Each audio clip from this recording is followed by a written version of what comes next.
Ladies and gentlemen, boys and girls, Mr. and Lady viewing at home, I don't know where to begin.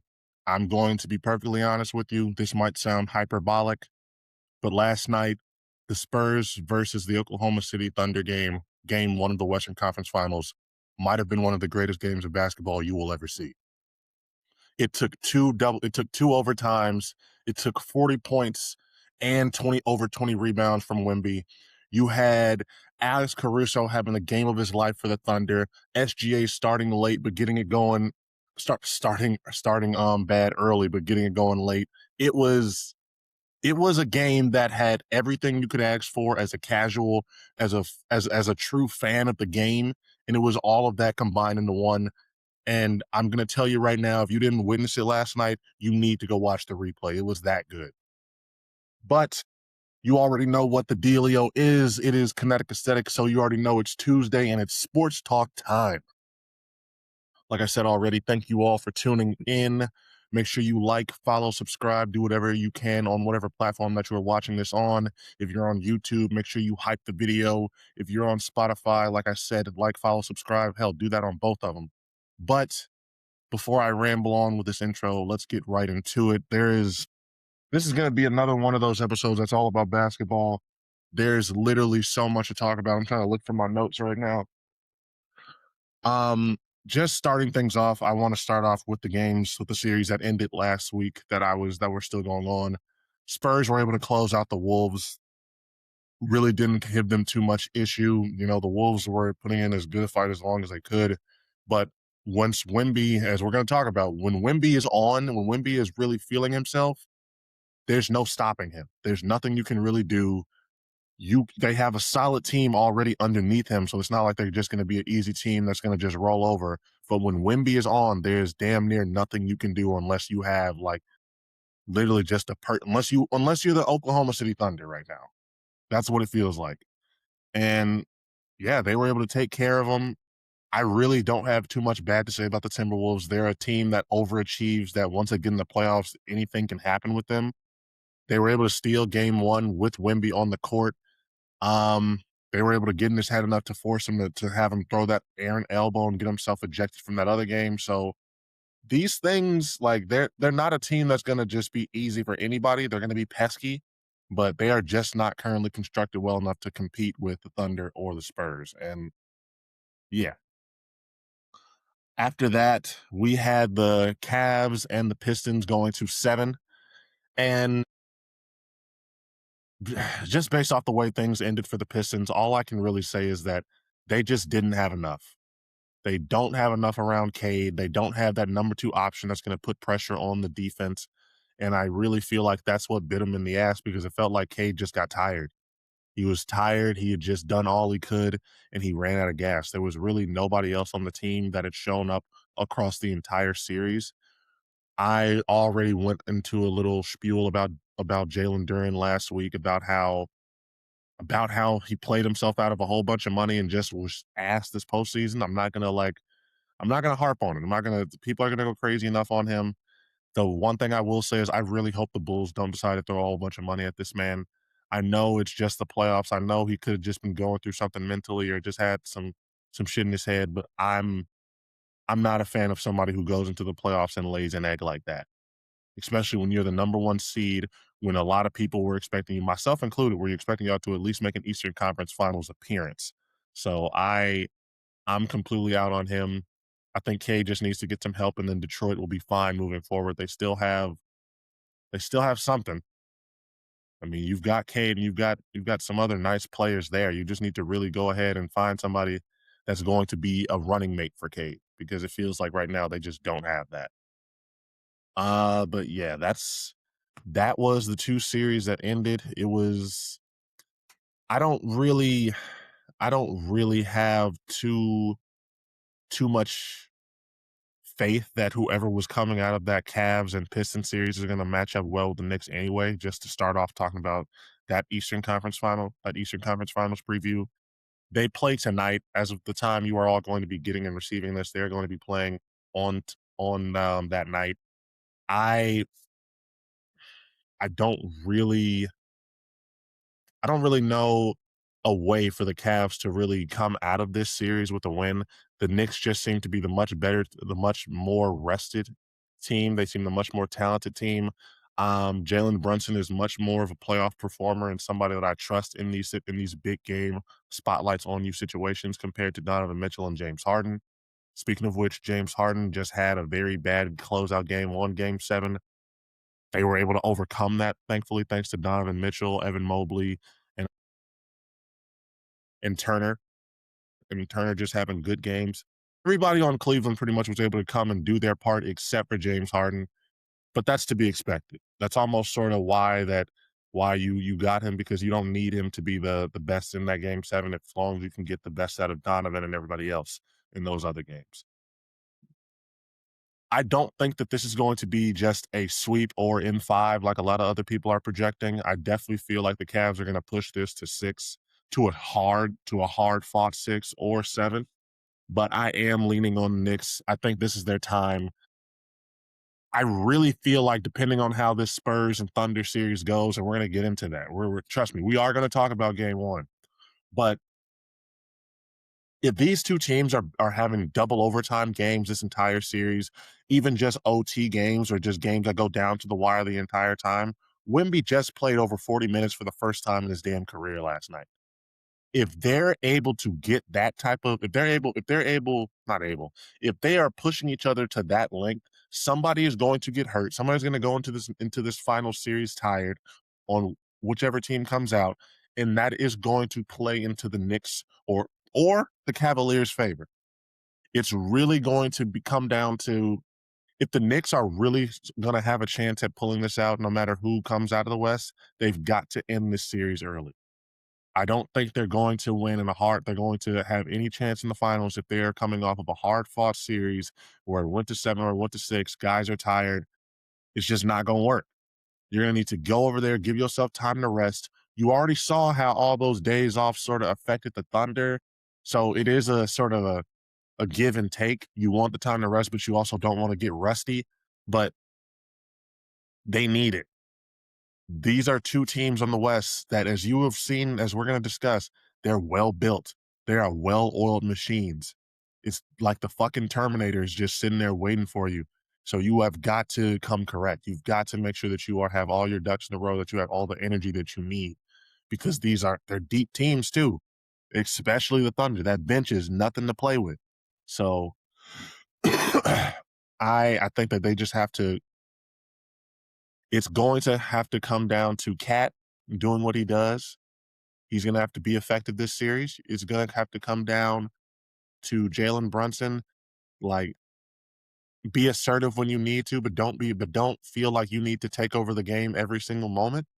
And on the Cavs side, I really just think it's going to come down to Donovan Mitchell and James Harden. When the going gets tough, when the team needs you, are y'all going to come through? James Harden already wasn't there for Game 7, but if Donovan Mitchell is able to pick up that slack, they can do it. They've got the talent. This isn't a Cavs team that is devoid of talent, that they're just playing above their means, anything like that. You worry about the clutchness of the stars, and that's the real question for them. But I'm interested. I'm gonna definitely be watching, even if I'm at work. So I hope everybody else does too, because we are really getting some good basketball right now. This whole season, honestly, has been good basketball. The narratives are good, the stories are good, and on top of that, the product itself is good. Now, moving on to the West, I have to give a big shout out to Shea Gilchrist-Alexander. He was able to win back-to-back MVPs. SGA is one of my favorite players right now. I definitely would call him top 3. I don't know if he was top 2 or top 1, but he's one of those guys. You know, I love his story, him coming from the Clippers, them deciding to just go all in on Paul George and I believe it was Kawhi at the time who was getting pushing for him to be there. And they mortgaged their future. They went for it all. Paul George was playing very nice at the time, so it's not like it was a dumb decision even then. But if they would have known what they were giving up, letting SGA go, I don't think they do that, man. Of course they don't do that, because what he's turned into is something ridiculous. over 4 straight seasons of over 30 points and over 8 assists and just ridiculous stats that had that only guys like Jordan, Wilt, and the like have been able to do. So if they're able to win this championship, I've already saw it talked about, but there's going to be some very serious conversations that need to be had. I know a lot of people are trying to say that he's going to jump a lot of people in the point guard conversation or in the guards. I've seen some people saying that Kobe and Dwayne Wade spots are not safe. Guys like a lot of guys in the older days, like Oscar Robinson and things like that. I am not going to get into that. I already think it's really hard to debate players that come from different eras, but I will say he's leaving a resume. He is leaving a resume that is hard to fight, that is hard to debate against. You cannot speak down on this man or slander his name. He's out here. And he's doing this for an Oklahoma City team that had nothing. They didn't have any real history behind him aside from the shit that they are going to give away back when Seattle comes back. So this this guy's special. What we're witnessing right now is something that we have to appreciate and be able to understand because man, you don't see guys that come in and have peaks like this, that have runs like this very often. I I really just have to credit the Oklahoma City Thunder for they've been drafting well over the past couple years, and when they wanted SGA, they wanted something, and they got it. So Sam Presti, everybody in that Oklahoma City Thunder organization, they deserve a lot of credit because this isn't a dynasty that was bought. This is one that was built. And it was built through good drafting, through smart and savvy business moves. And I don't know how anybody can be mad at that. They took Russ, they took Paul George, and they turned that into a fucking dynasty. And right now, the only team that literally stands any chance of competing against them over the next couple of years, seriously, is the Spurs. So, but with all that being said, let's actually get into this game one because this shit was something else. Starting off, the Spurs got off to a really hot start. Wemby was assertive. He was doing his thing. They were not afraid of the moment. That's one thing that I'm gonna like harp on a lot for this game. Nobody on that Spurs team, despite their youth, despite some of them being rookies, nobody was sitting there getting cold feet, getting timid, not wanting to take shots and anything. As we're gonna discuss, everybody on this Spurs team has balls of steel. Pause. Like it has to be said because these motherfuckers are driving in, they're initiating contact, they're just doing what they feel like they got to do at that moment. And if it wouldn't have been for Alex Caruso on the Thunder side, this would have been a game that might have gotten off to a very, very ugly start for them. Shea was not hitting shots. In fact, that's really the whole story of this first half was just SGA being as off as he was.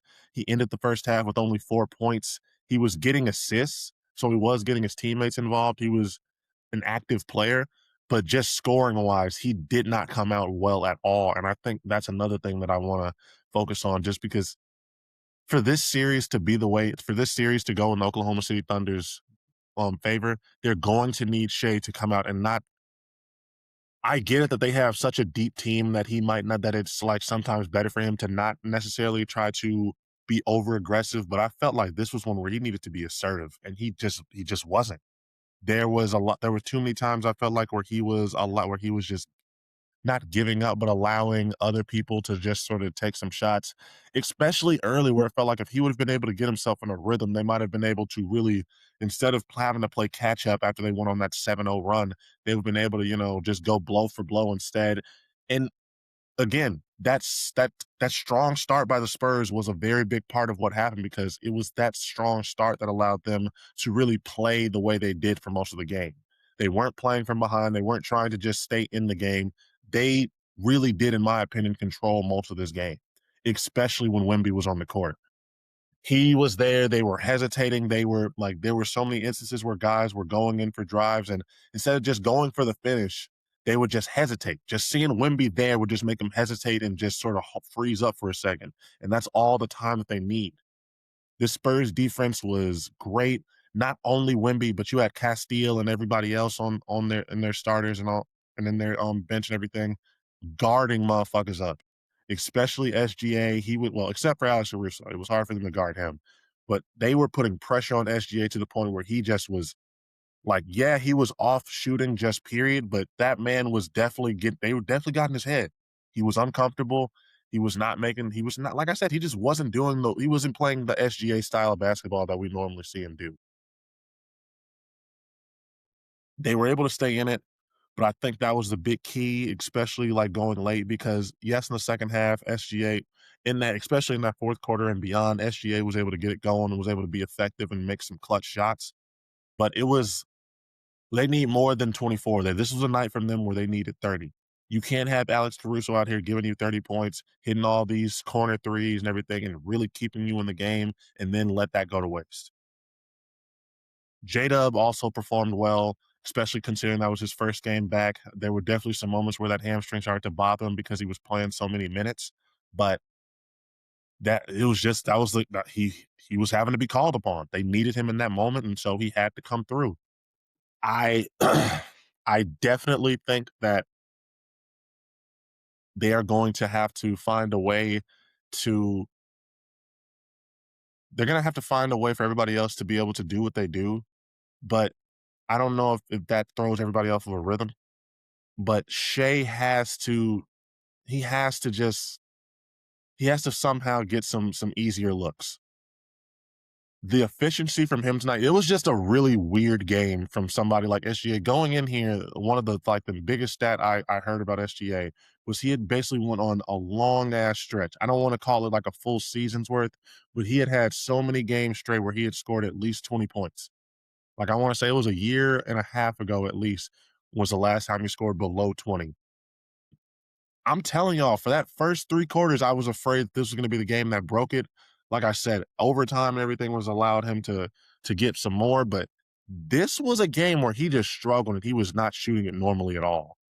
And so I'm inclined to say that, a game 2 where Shea comes out a lot more normal, is able to get some of those buckets to fall and not have so much trouble just getting his jump shot to hit, because that midi just wasn't there.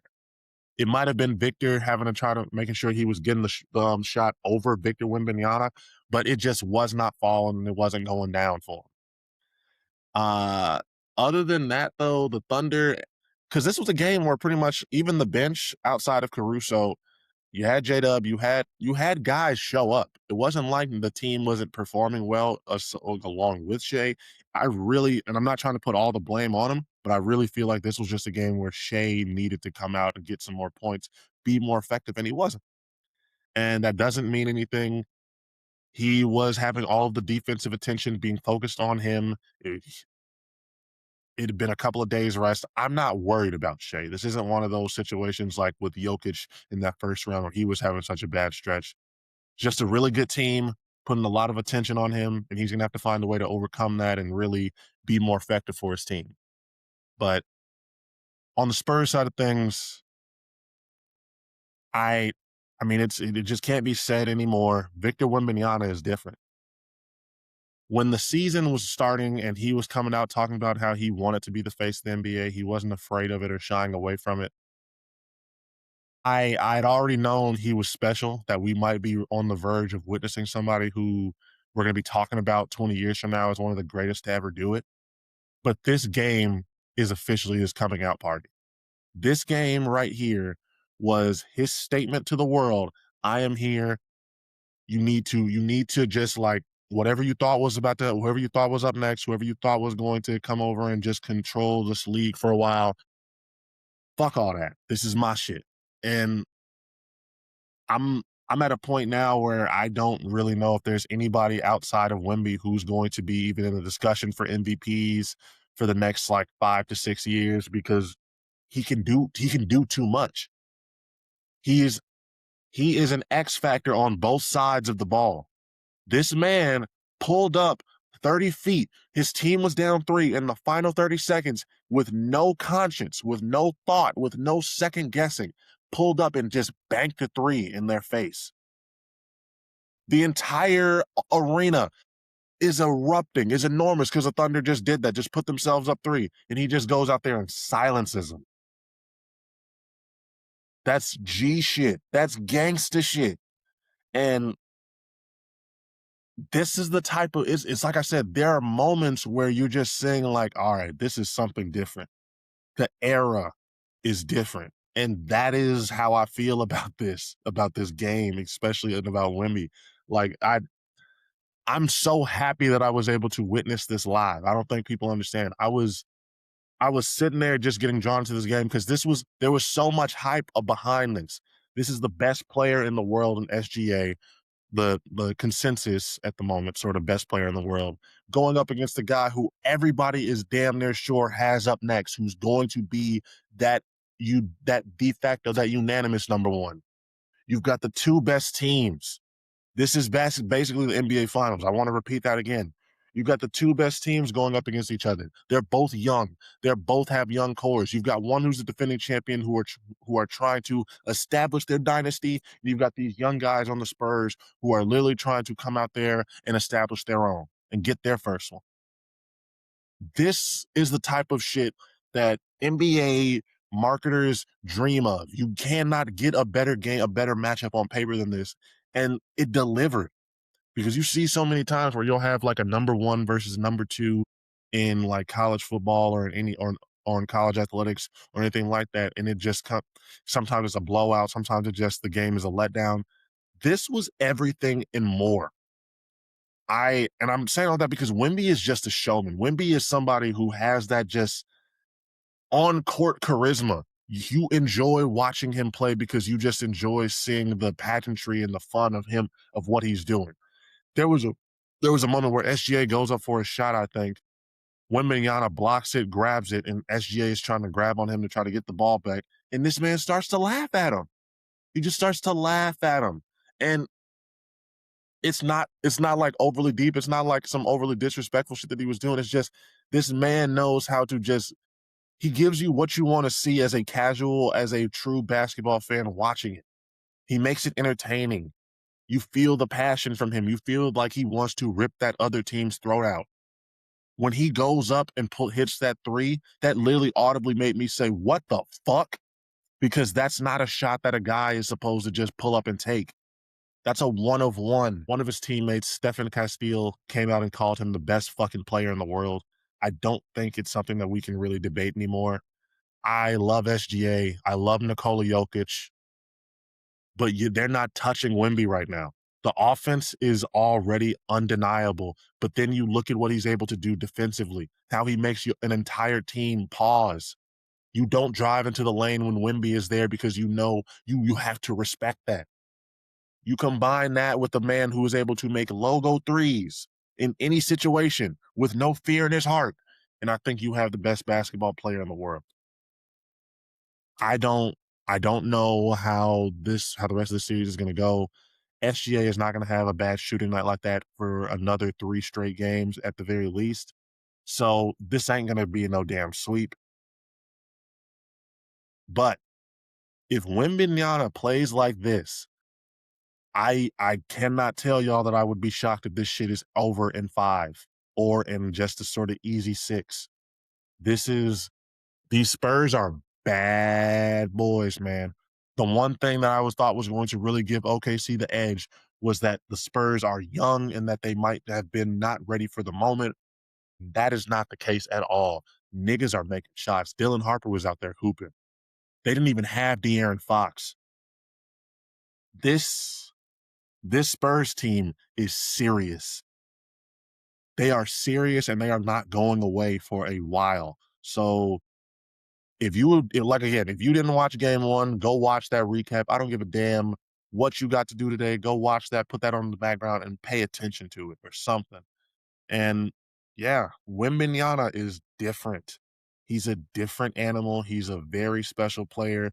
These guys are not, there's just not much you can really do with a guy like him. But yeah, that's all I really got to say about this one, man. I'm super excited for what we are going to be seeing in game 2 and beyond. I don't even know how you top game 1. I don't know if it's possible. I don't know if there's a way for them to like do this. Looking at the man, man. I didn't even go over the stats of the game. Like I was so caught up in the narratives and everything. So Yeah, I don't even like this is a game where I don't even necessarily care about the stats. I can't even lie to y'all. There's just so much just narrative wise for you to bite into. And that's what I'm loving about this series right now. You are seeing amazing displays. And I'm telling you right now, this is one of those special series. This is one of those defining moments in basketball because the next 10 years are going to basically look like this. Because I don't know. I'm telling you right now, unless you're not buying a team like the Spurs have or like the Thunder have, that's going to be like long term built for this shit. So unless one of these other NBA GMs is able to start building and start drafting really, really well, I'm looking at you, Bulls. I'd love to see it. I just don't really see how anybody's going to be taking away the 1 and 2 top spots. Like it's going to be Spurs and Thunder, Thunder and Spurs, whichever way you want to look at it. But yeah, that's all I got for y'all today. This has been Sports Talk. I'm still honestly in sort of disbelief. I still feel like there's so much more to talk about when it comes to the Spurs and the Thunder. I have not been this excited for basketball to just watch it, to just see what's going on since 2016, since the Cavs came back from that 3-1. That's how long it's been. It felt like after that, we got into a real bad era of teams just being built that were always just indestructible on paper with the Warriors and then the Nets and everything like that. Parity coming back was amazing, but now we even more than parity and just a lot of teams being really good at the same time. We've got two dominant ass teams who are poised to just be dominant for the next future. They're both in the same fucking conference. So we're gonna be having our NBA finals and the Western Conference finals for the foreseeable future. That's just the way it is. It's gonna be Spurs and Thunder picking on each other to see who can go beat up somebody in the East. But with all that being said, y'all, this has been Kinetic Aesthetic. If you have not already, go watch the game one highlights, go watch the game one recap, go check this shit out because it was definitely an experience. But with all that being said, we got game one of the Eastern Conference Finals tonight. Knicks against the Cavaliers. Tune in if you haven't. Make sure you go and give that a watch. It should be exciting. You're at least going to see the Knicks put some hurting on somebody, even if it gets ugly. But with all that being said, this has been Kinetic Aesthetic. I'll catch you all next Tuesday for another edition of Sports Talk. Y'all continue to be wonderful people. Tell your friends and family that you love them. Drink a lot of water, all that jazz.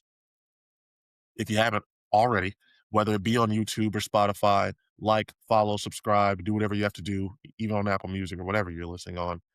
And if you're on YouTube, hype the video. But I'm rambling. I'm going to get out of here. Y'all have a beautiful rest of your night. Peace.